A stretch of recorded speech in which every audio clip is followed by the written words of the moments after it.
Sunday mornings starting at 8. This is Chicago's Morning Answer. Please go away. Let me sleep for the love of God. On AM 560, The Answer.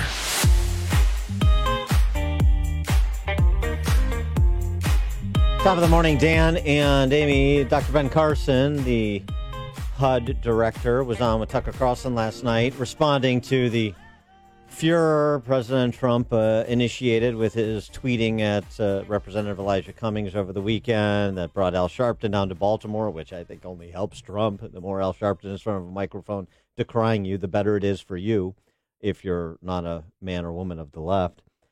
Ben Carson had this to say about what he thinks President Trump was trying to communicate. And I think what President Trump was trying to say is that rather than spending your time talking about, our brave border agents and investigating endlessly things that you can't find anything on, why not spend some time working more for these people, who are suffering?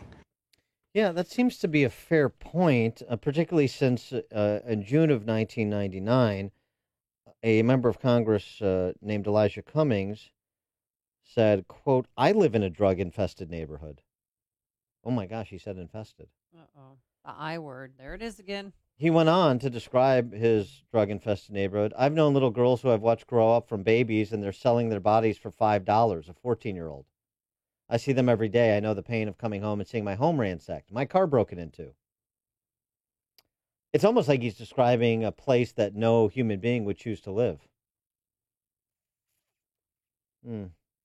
And we've rinsed and repeated the hand-wringing over violence and depredation in parts of Baltimore over the last 2 decades and decades before that, just as we have in Chicago, just as we have in many urban centers. And so they can the left can try to make this all about Trump, and they can decry him as a racist all they want. How many Michelles do you think are out there that aren't buying the rap? I know the D.C. press corps will buy the left's rap because they're, the handmaidens of the Dem socialists. I get that. But Michelle, that woman that was interviewed by the Republican State Central Committeeman down in Baltimore. African-American female, by the way. Yeah, who just said that, Trump's not a racist, and Elijah Cummings has been spreading the same manure in the neighborhood for decades. Well, their point of contention, too, is that he's been, he seemed to care more about people here illegally and the children that are here rather than people in his own district. Right. Who have to smell the rats. And even the former mayor, Catherine Pugh, she went on a tour of Baltimore and called it and said, "Oh, what the HE double hockey sticks is going on? We should tear this blank down. Woo, you can smell the rats. Ooh, Jesus. Oh, my gosh. You can smell the dead animals." Yeah, that was before she had to resign under a cloud of corruption, of course, which speaks to the civilian political leadership in Baltimore. Well, it's weird. She's never been there before. Going back to Daddy Pelosi and forward, 50 years uninterrupted, just like in Chicago, 100 years uninterrupted. And so you just wonder, it'll be interesting to see, and Trump may be the perfect test case, particularly if he continues to prosecute this matter and make overt plays for inner city voters. Be interesting to see if he could break through and replace some of these hate has no home here, white suburban Champagne socialists with black voters who have been left behind by their leftist representatives for the last several generations. I'd love it. I'd love to get Michelle from Baltimore and replace her in Republican ranks and conservative ranks, bring her in and have her replace some, effete Champagne socialist cultural Marxist that, sometimes votes Republican because she wants her marginal tax rate lowered. Interesting if there's a paradigm shift going on, or at least movement towards one. For more on the topic of the Baltimore controversy, as well as a little bit of a preview of tonight's Dem-Socialist debate, we're pleased to be joined by John Heinrich, president of Center of the American Experiment, and he's one of the principals at the powerlineblog.com, which is a must-read site. John, thanks for joining us again. Appreciate it. Hey, glad to be with you. So, how did you receive the all of your racist aspersions back and forth over the last 48 hours? Well, everybody's a racist now, Dan, so I guess I'm not very impressed by that. There you go. But, there's an important aspect of the Baltimore story that I don't think has gotten enough attention. And that is, why is it that in recent years Baltimore has been the most crime-ridden, violence-ridden city in the United States? And the answer is that some years ago, what was it, 3-4 years ago, they had a Black Lives Matter incident. A guy died in police custody. Freddie Gray. Gray. Yeah, right. Remain a little bit murky, and there were criminal prosecutions of police officers. Baltimore's elected officials turned massively against their own police department. And since then, policing has gone badly downhill, and the homicide rate has skyrocketed. And so in that very direct way, as well as, of course, the whole last 50 years of neglect and corruption and mismanagement, Baltimore's current problems are directly attributable to the left. Well, that was Mayor Stephanie Rawlings Blake. Remember it well, Yep. and you remember she said we need to make a safe space for the rioters. Yeah, and right. then Marilyn Mosby went on that witch hunt against police officers. All the officers are cleared, and you're right. The interesting thing too is New York Times Magazine this spring had this profile piece on Baltimore called "The Tragedy of Baltimore." It talked Right. about how ungovernable and unorderly Baltimore's become, one of the worst in the nation. And so it's not like Trump is exactly plotting new ground here. No, that's exactly right. And Trump is correct. You can look at any of the metrics, any of the data, and you'll find Baltimore close to the bottom.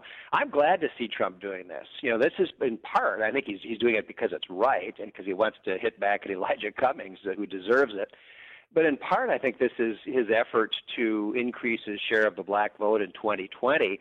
And I think it's going to happen. He was making real headway in 2016 when he would go to urban areas and talk about urban decay and the fact that they've been governed exclusively by Democrats for decades. And his great line was, "What have you got to lose?" Yep. That really resonated with a lot of black voters. Yeah. And if he keeps this up for the next year, I think he's going to significantly increase his share of the black vote. Well, don't you think it would help? I want him to come to Chicago. I'd love for him to go to Inglewood, which is, a hotbed of violence and homicides here, and also to go to Baltimore. Don't you think that would be a great idea? I think they're all good ideas. I'd like to see him, over the course of, well, not even waiting for the campaign, but, over the course of the next year, I'd love to see him go to all of the major cities in the United States and talk about the urban issues that we still have, talk about the fact that the Democrats seem to care a lot more about illegal immigrants than they do about Americans, and ask for these people's votes. It's funny, too, just thinking about this. There was a great tweet yesterday by Josh Jordan. He dug up a New York Magazine cover story from 2016 with Trump in basically with his hairdo, but in a powdered wig type format. Frank Rich piece, "Donald Trump is saving our democracy." Frank Rich cover story, New York Magazine. Quote, "The best news about Trump is that he is wreaking this havoc on the status quo while having no chance of ascending to the presidency. They wanted him to be the nominee because he was never going to win." I was trying to wrap my head around Frank Rich writing that, but now I understand the point. They loved him as a disruptor because he was never going to win, but then something happened on the way to their ill-conceived plan.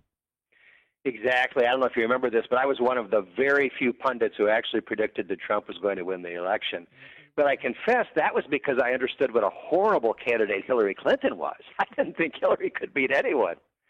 Yeah, well, exactly. And so tonight's debate, that's a perfect transition to tonight's debate. One Democrat strategist telling The Hill, it's going to be like Thunderdome, 10 come in, but who knows how many come out. This is going to be, we're going to ratchet up the intensity, allegedly. I'm not sure where the intensity can be ratcheted up. I think over the next two nights, we're going to find out which Democrat socialists want to eliminate private health insurance over 4 years versus which ones want to eliminate it over 10 years. But that's not very exciting. Well, in my opinion, there's a couple of major questions that need to be answered. And I think the first one is, are they going to step back from the brink? there are several areas: open borders, crime, the Green New Deal, socialized medicine with a ban on private health insurance.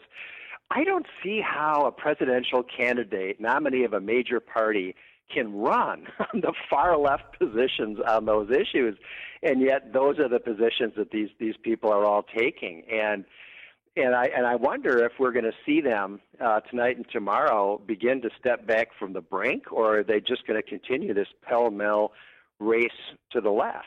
Yeah. And I think the other really interesting question is the mystery of Joe Biden. Joe Biden, who I think is a terrible candidate.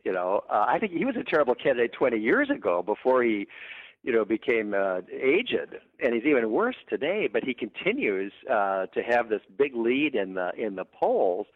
And apparently, a lot of Democrats see him as kind of a comforting presence, amid the madness.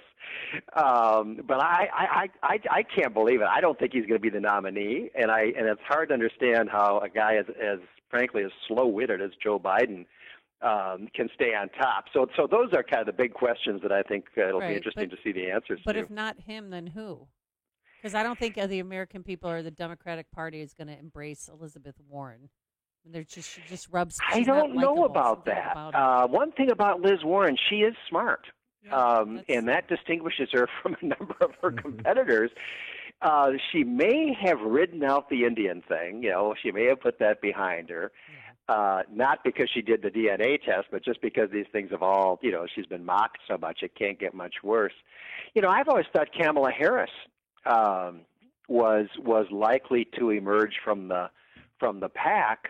But I don't know. I mean, we're certainly not seeing much sign of it. In the latest poll, no, she's still in single digits. No, not in Iowa, not New Hampshire. But I mean, they're all sort of running in place, including Bolshevik Bernie, because there's not excuse me, on substance, there's really not a dime's worth of difference among all of them, including Joe Biden now, as he's reinventing himself on all these positions. Right. Like the death penalty to try to stay afloat. So I guess then it just becomes a personality contest. And I don't know, like you got Bernie, who's avuncular, and Kamala, who's sort of bitchy and not really likable, and Elizabeth Warren, who's, I don't know, somewhere in between all of that. So it's just like a student council election for cultural Marxists. Yeah, I mean, at this point, I don't think we have any idea, frankly, who's gonna emerge. If you look back before 2016, through the whole post-war era, the parties were different in how they selected presidential nominees. The Republicans would just monotonously go for the next guy in line, whether it's Bob Dole or Mitt Romney or, whoever it might be. The next guy in line, they would dutifully nominate, whereas the Democrats always used to love to dip down into the pack for a Bill Clinton or a Jimmy Carter or a Barack Obama. As of 2008, he was a real dark horse candidate. And then in 2016, it flipped. The Democrats went with the sort of obvious, boring choice, and it was the Republicans who dipped down to the pack and did something kind of radical. So we'll see what happens. I mean, doing something boring would mean, I guess, nominating Joe Biden. But that hasn't, except for 2016, hasn't been the Democrats' track record. They like to grab somebody out of the pack, who was virtually unknown at the beginning of the race. And it'll be interesting to see if they do that again this year, and if so, who it is. He is John Hindraker, president of the Center of the American Experiment, and